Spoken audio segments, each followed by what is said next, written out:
Je crois que je n'ai jamais été aussi en colère et aussi triste qu'en ce moment. Moi, le descendant d'esclaves, dont les ancêtres furent déportés d'Africa pour être des bêtes de somme dans le Nouveau Monde, je découvre qu'en ce début de XXIe siècle, en cette fin d'année 2017, je découvre qu'en Libye, ce que nous redoutions, après les accords passés entre les uns et les autres, qu'en Libye, on est en train de vendre des Africains. Là, en Libye, on vend nos jeunes qui, parce qu'ils ne pouvaient plus supporter le manque de vision d'avenir dans leur propre pays, ont décidé de partir, de braver le désert, de braver la mer, de braver la violence des groupes armés, de se retrouver humiliés en Europe en arrivant, que ce soit à Lampedusa ou ailleurs. Là, aujourd'hui, avec les accords passés entre la Libye et l'Union européenne, la France et d'autres pays, avec les États africains qui ferment les yeux, qui ne font rien, mais alors rien, pour aider cette jeunesse. Dire que nos jeunes ne peuvent plus partir. Ils font un sommet extraordinaire, il faut réfléchir.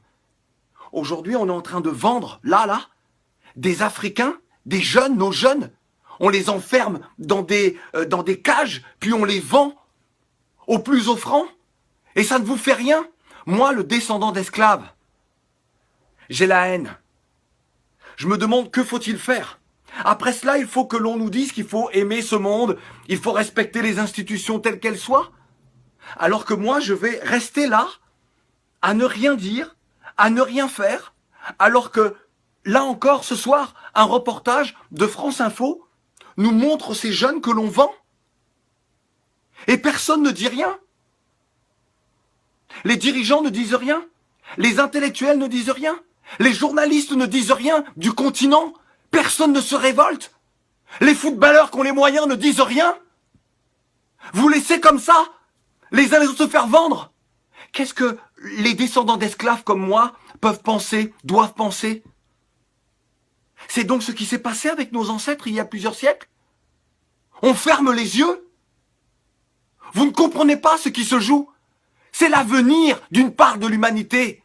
C'est l'avenir de toute l'humanité. Lorsque les êtres humains sont capables de vendre d'autres êtres humains, c'est qu'ils s'empoisonnent eux-mêmes. Ils se privent de l'humanité. Lorsque des personnes ferment les yeux sur cela, ils se privent de cette humanité. Ils rusent avec des principes d'égalité, des principes d'honnêteté, de respect de l'autre, de démocratie. Quelle démocratie? Et celles et ceux qui subissent ça ne sont donc plus des êtres humains? C'est ça que vous acceptez aujourd'hui? Vous voulez quoi? Jusqu'où devons-nous aller pour nous faire entendre? Et là, je m'adresse aux dirigeants africains. Levez-vous, faites quelque chose. Vous voulez quoi? Que je vous supplie? Vous voulez quoi? Que nous entamions des grèves de la faim? Pour que vous réagissiez? Jusqu'à quand allez-vous profiter de l'argent, de la manne, que ce soit du pétrole ou d'autres matières premières de nos pays? Être dans les Panama Papers, dans les Paradise Papers, avoir des comptes partout, avoir des villas partout, et ne rien faire pour cette jeunesse?